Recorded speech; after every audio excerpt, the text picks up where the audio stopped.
Welcome to the Wolf Connection Podcast. I'm your host, John Calfa. Forrest Galante, it's been, 3 years, my man, since you've been on the podcast? Boy. Yeah.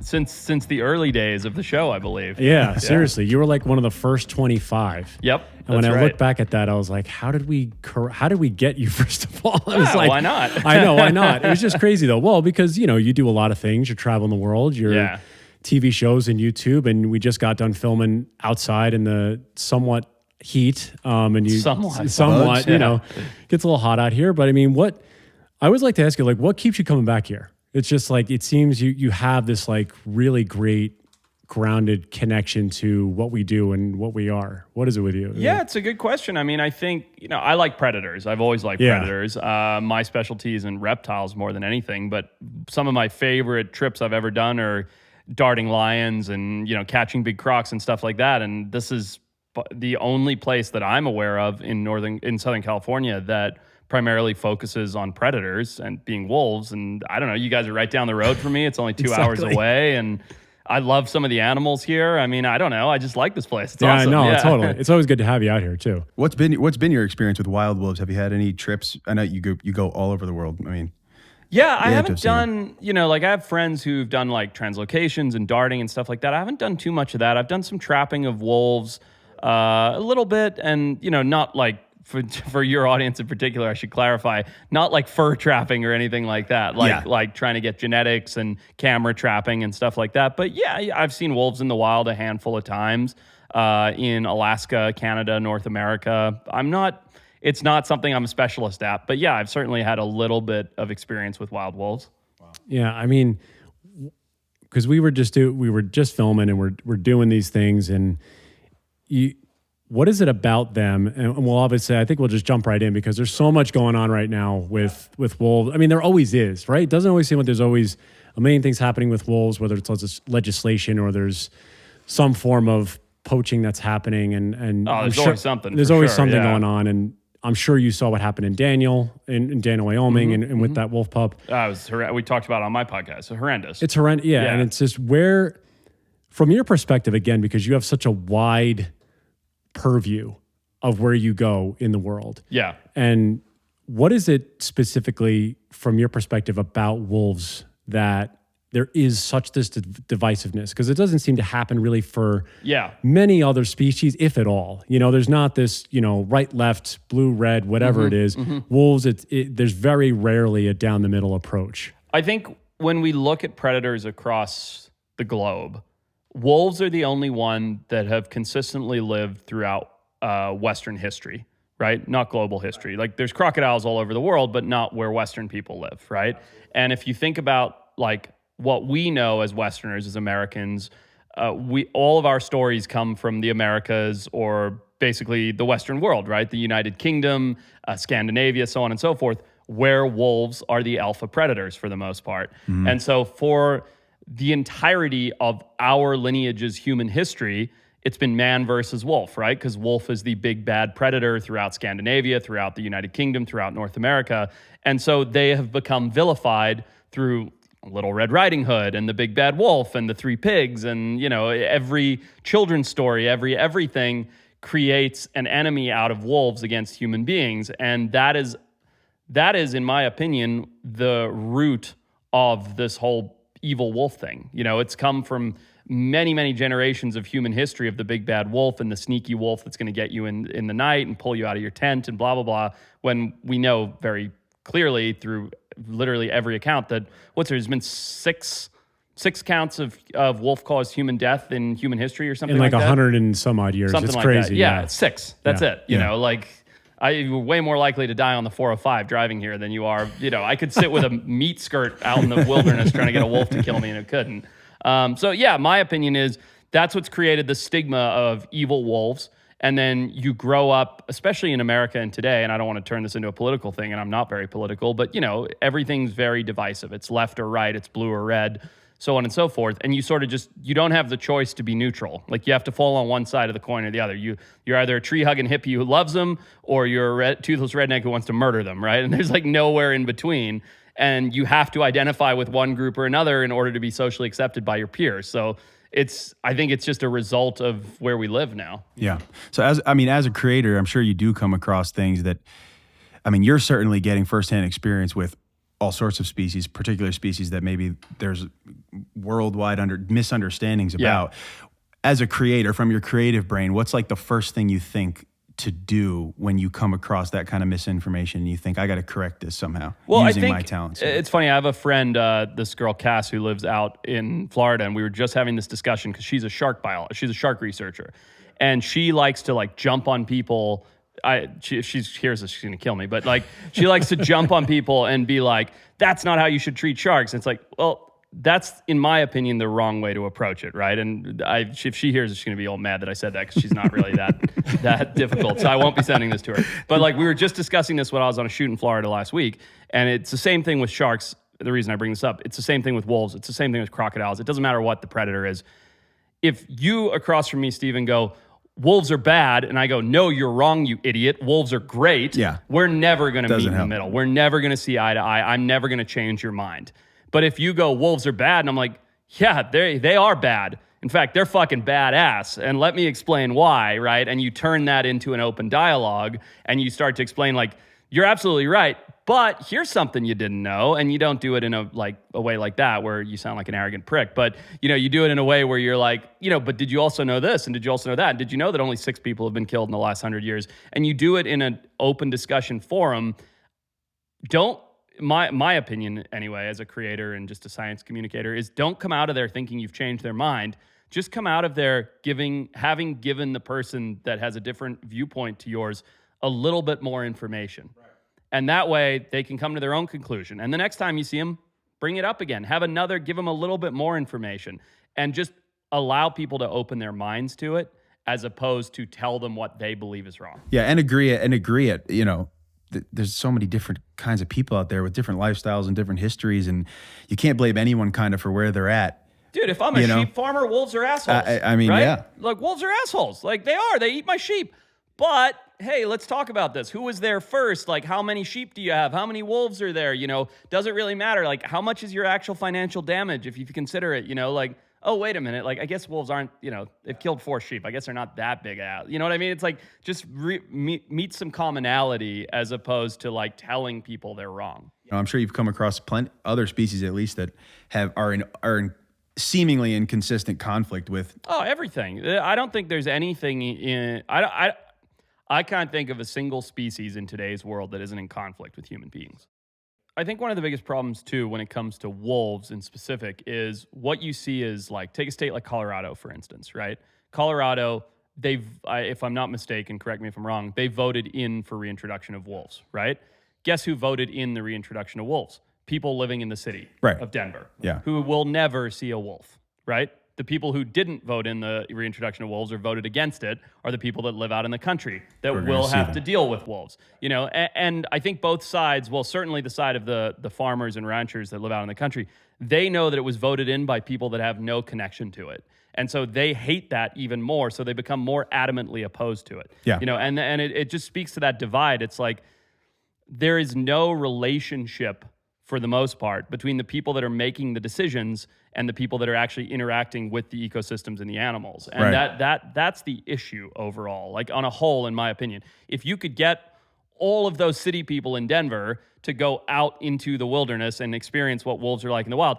By the way, also, if you could get all those ranchers and get them to actually experience what wolves are like in the wild, not in a ranch setting, but in the wild, you could reach common ground. You could reach neutrality across the board, but you don't get that. We're stuck in our ways over here. We're against the people that are over there, whatever they vote for, and so it just becomes a political situation as opposed to actually caring about the conservation. And it's funny how this all connects, right? And when the horrible thing that happened in Daniel with that wolf really brought to light not only just the plight of wolves, but the wildlife in general, the predators in that state in general, right? Because we're talking about, it's not just wolves that get run over by snowmobiles, but it's not just, and when you read it and you go, oh, skunks and raccoons and jackrabbits and coyotes, and you go, this is a large swath of the biodiversity plane that's just in this one specific state in Wyoming, that it's being taken out on the regular.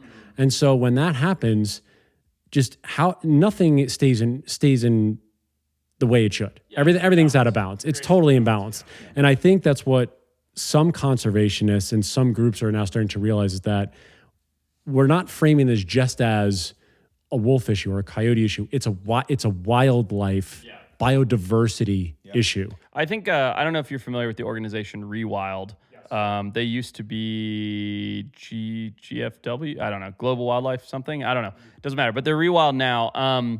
You're obviously familiar with them. They're the first organization, and I'm certain they have their own flaws as well, but they're the first like large scale organization that I've seen that is like trying to shift the narrative of like, I'm a specialist in this and I'm a specialist to this, to like, okay, how about the whole picture? And it's nice to see that shift is finally happening, in my opinion. Yeah. And I think other than invasive species, which of course some of that is subjective as well, and some people will say certain of these predators are invasive species, and we've heard that plenty of times. But other than genuine invasive species, none of these species are expendable anymore. Like we're kind of in an emergency. No, nothing's expendable. If nothing's expendable. Absolutely we can't not. just get rid of stuff. I mean, and half the reason that half of the things are in peril are because of species that we've put in the wrong place. Yeah. The invasive species, which need to go. I mean, they really do. It's it's crazy. I mean, things are a mess, but I don't believe in pushing like the doom and gloom narrative. No, yeah. You know, like that's sort of against what I do in media and what my team and I stand for, which is the opposite, which is like, the world is a very beautiful place. There are still incredible wild spaces. There are still populations, albeit small, of amazing, healthy predators, prey, you name it. And I think pushing that narrative is way more important, because the doom and gloom's a page turner. Yeah. You know, you look at it, it's like, oh, another animal's gone extinct, another,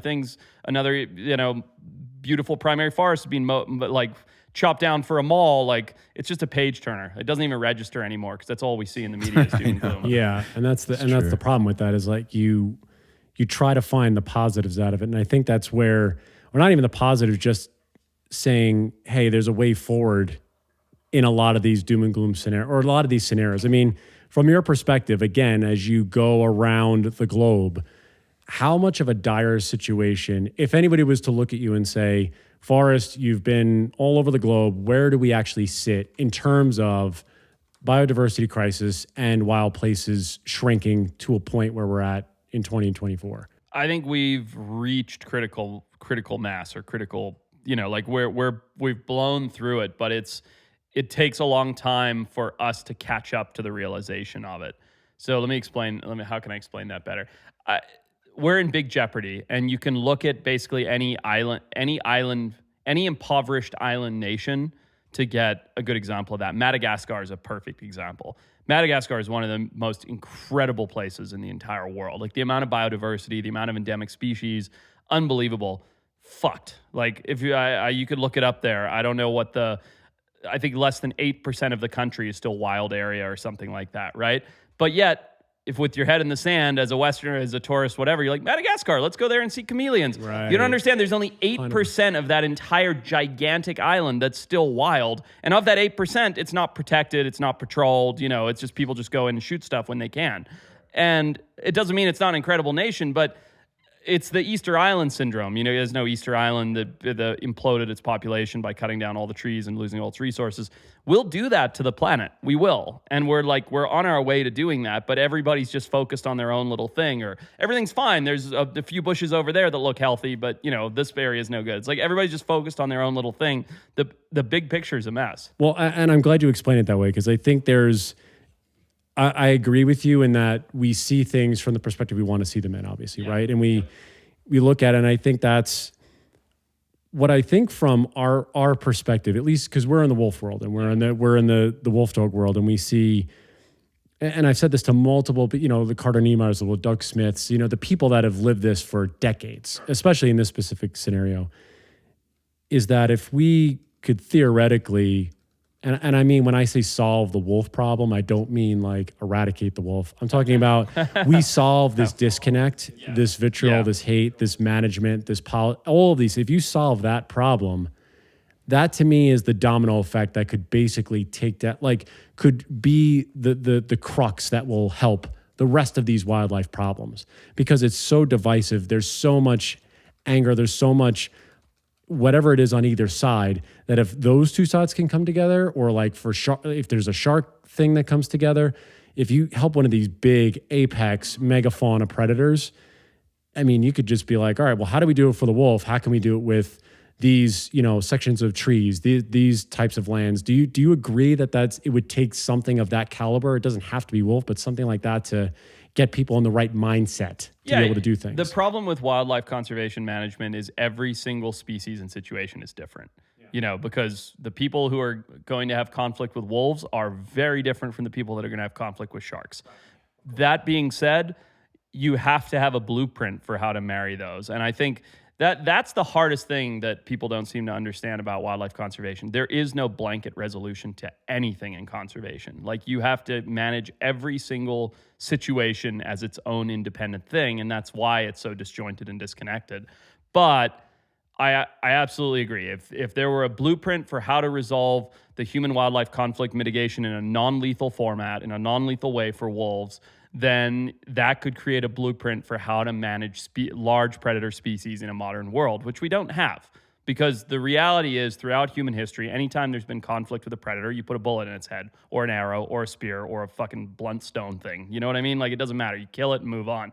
We can't afford to do that anymore. Like, there's not enough predators, there's not enough animals to just put a bullet in its head anytime there's conflict any longer. Yeah. When you say there's not enough predators, what do you mean? From a conservation? Globally. Yeah. Globally, there are not enough predators any longer. Now, you can look into small ecosystems and be like, oh, it's great. There's plenty of wolves in Yellowstone. Fine. There's not enough wolves in North America. Do you know what I mean? Like, the two are not, like, there are absolutely plenty of wolves in Yellowstone. There are not enough wolves in North America to manage things like, you were mentioning the elk. I didn't realize we're unregulated in Wyoming. The deer in Minnesota, I think it's Minnesota, where there's just like way too many white-tailed deer. The list goes on and on. Like, there's not enough predators in the system. That's why coyotes have taken over. And, you can go into a whole tangent on that. But like, it's just like there's not enough predators so that every time there's a conflict, you kill it any longer. Yeah. I mean, what do you see as the way forward? Like, if you were to give, you've given your opinion, and again, you have this expertise because you travel the world and you do all these wonderful things with your channel. What would to you would be the logical next step, or the first step towards something like that? Is it information for the public? Is it a town hall forum? What do you think is the way that, in the society we're in currently, would work? Because we can always go back to the drawing board and say, oh, this worked 30 years ago. It's not going to work now. Yeah, it's a good question. I think connection is the main thing. I think if you brought in every single person that despised wolves in this country through Wolf Connection and had them walk through the creek with Willow, that would change 50% of the minds. You know what I mean? And I'm not saying you guys can do that. I'm not saying that's ever going to happen. But I think connection is the thing that's missing. It's very easy to vilify the big bad wolf from the seat of your tractor or sitting in your living room with the air conditioning on. It's different once you've looked into one's eyes and you've gone for a walk down the creek with it and you've spent some time with it and you go, oh, wait a minute, it's not a mindless killing machine that's just out there to murder my livestock. And I think connection is the issue, and most people are disconnected. Yeah. I mean, going forward, and there's a bunch of other incredible conservation things that are coming out. I mean, are there any places that you see that are trying to move the conversation forward at a faster rate? I know we were talking about, Colossal a little bit and some of the things they're doing, but they're involved in wolf conservation too, in terms of, red wolves and possibly Mexican grays, because those are, and when we talk about dire situations, there's really no more dire in the wolf world than reds and red wolves and Mexican grays. I mean, what are things like an organization like that looking to do to try and move those things forward? Well, obviously, you could take all this with a grain of salt because I'm a conservation advisor to Colossal, so I'm very pro that company. I believe in them wholeheartedly. And they are looking at the fact that we are in such a critical state that we have to preserve genetic diversity as much as possible, to the fact that they're biobanking stuff so that they can clone it in the future if we lose it completely. I mean, if that doesn't yell crisis, I don't know what does. And I support that notion, but much larger than that notion is the fact that they are, as a large biotech company that believes in conservation, they are supporting as you said, Mexican gray wolf, red wolf, so on and so forth. And they're doing that through a variety of ways. One is bringing on partners, partner and trying to unify partners. Like we came out here with Matt James, the head of animal science, good buddy of mine, and, met with you guys and met with Tio and said, like, how do we bring you into the fold so that we can connect you with all the other wolf conservation groups and we can all have an aligned message? And I think that creating community like that is really, really smart, because I have had the fortune/misfortune of going to so many biological conferences where everybody's fucking snickering and bickering about each other. And yeah, you bring all these people together in a room, but they're not aligned. Even though their goals are aligned, they're not aligned as organizations. And I think that's one of the things that Colossal is doing right now, that it's not even, I'm not even giving you a direct answer, but just bringing all these same people into the same room and saying, hey, how do we all work together? Like, we have a lot of resources. We're a big company. How do we all work together to accomplish something is so much smarter than you're a wolf organization, you're a wolf organization, you're a wolf organization. Oh, you don't like her because she wants work there and he hates him, and like all the politics of it. And yeah, we all care about wolf conservation, but we're all fighting for the same tiny little pot of money, so we don't actually like each other, which is how conservation really works, is aligning all of those groups and be like, hey, how do we spread the wealth? Like, how do we spread the message? I think that's really going to be a game changer. Yeah. Yeah. I mean, it's just when we're trying to balance this stuff, I mean, what is it, just a couple more things, I think, because we've hit so much. I mean, I want to know for you, I asked like why you come back to Wolf Connection. You've been here so many times. What are things that you take with you when you experience the wolves, experience the people, you see the work that happens here? Like, what are some of the things that you take with you, you put in your pocket and you go and, you head to Thailand or you head to, Japan? Like, what's something that resonates with you, that holds, with yourself? It's a good question. I love the way that you guys here let the wolves make the decisions, right? And you have to do that. You don't have a choice, right? You can't really force a wolf to do anything, but you embrace that wholeheartedly here at Wolf Connection. And we are human beings, and myself very much so, ask my wife, are controlling creatures, right? You know what I mean? Like, we want to control everything. We want to control a dog. We want to control a cat. We want to control a wolf, whatever. We want to control our lives. And taking a breath and letting the animals have the safety net of allowing them to make their own decisions, especially here because it's a captive facility, right? And at the end of the day, like there's a lot of controversy around captive animals for that very reason, because people feel like you're controlling them. But the animals here make their own choices. Like, you could, whether they want to go in a crate or not go in a crate, or go on a walk or not go on a walk, or interact with a random person. I like that. I mean, I think that's one of the reasons I keep coming back here, is like the animals get to choose. Like, half these animals don't want to see me today. 2 or 3 of them came running up and they recognized me. And I was like, hey, buddy, that's fine. I'm perfectly happy with that. I like that approach. And I have a very cool trip coming up. I'm going to Churchill Safaris in Manitoba. Oh, we want to go there. Yeah, so I'm going in September to work with that wolf pack that is allegedly the only wolf pack in North America, I'm probably going to butcher this and get called out, that has never had like negative human interaction. So they're relatively fearless. Like, they'll sit right in front of you, they'll go in and out of their dens, they'll play with their pups, everything, because they've never been prosecuted by humans, like ever in human history. So they're like a group of wolves that allegedly just acts like wolves would act if they weren't ridiculed by humans for generations. And so I'm really excited to see that. My goodness. Yeah. That's Jad Davenport's place. Yeah, that is such, he's crazy. You're going to love spending time with that guy. He's incredible. He's such guy. a great dude. Yeah. Oh, good. Yeah. Good. Yeah, we've been thinking about how do we get on one of those. But what's your plan for the trip? Are you going to... Polar bears and wolves. Yeah, we're flying in. We're filming it. We're going to do the walking with polar bears and wolves, try and track some wolves at their dens. They do like a big safari vehicle type thing. I didn't want to do that. I wanted to do the on foot stuff. So Yeah, of course. Yeah. No, God, it's awesome. so great. There's just so many places to go that we've, Steve and I, they're like, oh, come on here. I was like, we got to get the funding for that. You know what I mean? It's so crazy to do those things. But I mean, so that's your next adventure. I would say if you could leave a piece of advice for anybody who's watching this, listening to this, and obviously they thought, we hope, our followers, listeners, everybody like cross promotes and sees what we're doing here in this collaboration that we have. A piece of wisdom or advice for not only wolves, but just for the planet and the biodiversity as a whole going forward. What would you say to somebody who says, if I was to try and make change, or I was to try and enact any sort of legislation, or what would I what's my first, dip my toe in the stream?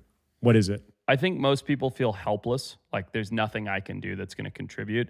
And the takeaway for me is it's not one person doing conservation perfectly that's going to make a big difference. It's everybody doing it imperfectly that's going to add up to a big change. So that can be as simple as following a good account on Instagram that's educational around conservation. That can be not getting a plastic bag at the grocery store, or making sure you take 5 extra seconds to organize your recycling. You don't have to travel to Africa and dart lions to make an impact in conservation. And that's the problem, is people think that you do. You don't. It's little tiny choices that won't negatively impact your life that will add up to a big change. And so that, to me, that's all it is. Like, don't be like, I'm going to drop everything and, move to the Sahara Desert and try and save a bat-eared fox. Like, don't do that. You're not going to have a good time. You're going to be home in 3 months. Like, just make small choices to educate yourself, to learn more, to be exposed more to conservation, and you will fall into a groove of things that you can do that are going to make a big impact by adding up. Yeah, absolutely not. And I think that's a great point, is people, I think you're right. They want to do the exponentially great, wonderful, it's going to take up the rest of my life to do. And it starts small. Yes. And it's, you put literally one paw in front of the other, as we say that stuff here. And you see that stuff so beautifully. Yeah. And it just, like you say, coming from someone like yourself, who's in the world all the time, who can see, again, traveling the globe and seeing all these things, it's coming from a place of like, hey, like, we got to get our stuff together. That's it. That's all it is. And really figure that out. And it's just make little changes. The other thing is, I've harped on this like 4 times now, just be connected. Don't sit down and watch fucking Netflix. Go take a walk in a wild area. Just do both. Like, Netflix, great. I'm going to go home and watch Netflix tonight, guaranteed. But I also spent my day out in the creek by the with the wolves. You know what I mean? Just put a little time in to get connected to nature, because once you connect with something, you fall in love with it. Once you fall in love with it, you want to save it. Yeah, and you'll make different decisions once you're connected to exactly. something. Yeah. Exactly. So where are you headed next? What's your next thing? No, that's like 3 things away. I wish that was next. Yeah. I got to go to Florida next week to do some more shark stuff. And then after that, we've got Vanuatu to do some diving and tribal stuff. And then megapode birds there, which are the volcano birds that lay their eggs in the volcanoes. And then we've got the Canada thing. And then I've got Colombia, which is the Zoom I got to get on in 10 minutes. It's never ending, man. One of these days I'll sleep. That's crazy. It's crazy. But again, you always know that you have a spot here to come up and just sit with the wolves and have a Zen moment, so you can sit in the creek and relax. So thank you so much. You know that's always here. And the last time I came, I told my son this morning when I was pulling out that I was coming here and I was leaving, and he was like, "What? Dad, I have to go with you." I was like, "You're going to school, pal." But yeah, no, it made a big connection for my son when he came out a few months ago when we were with Matt, which was just a byproduct of us going by here as a family. But it's a great place. There's a lot of Zen that comes out of being here. Just a minute, we'll have to have a whole nother podcast on what it's like to be Forrest Galante's son. I know, yeah. You know what I mean? Sure. Oh my God. I asked you this the first time 3 years ago, and maybe it's changed, but I'll ask it again. When you hear the word wolf, what's the thing that comes to your mind? Good question. I'm curious what I said 3 years ago. When I hear the word wolf, the first thing that comes to my mind is the word regal. Like, it stands alone. It's its own species. They have, like, I get goosebumps thinking about the word wolf, because they stand alone in my mind when it comes to social dynamic, intelligence, ability. They're just sort of on another level. A mountain lion's great. Like, I don't really, whatever. It's a cat that hides in the shadows. A wolf is like this big regal presence to me. So they sort of stand alone as the alpha organism of the North Americas. Incredible. Forrest Galante, man. Thank you so much for doing this. We got your face on camera now. It's so great. And listen, thanks for all you do. Thanks for coming out. Thanks for helping us with our place and having a good time. That's really what it's about. Appreciate Thanks for having me, guys. Love all the work you do here. Yeah, same to you, man. How's to everybody out there? We'll see you next time.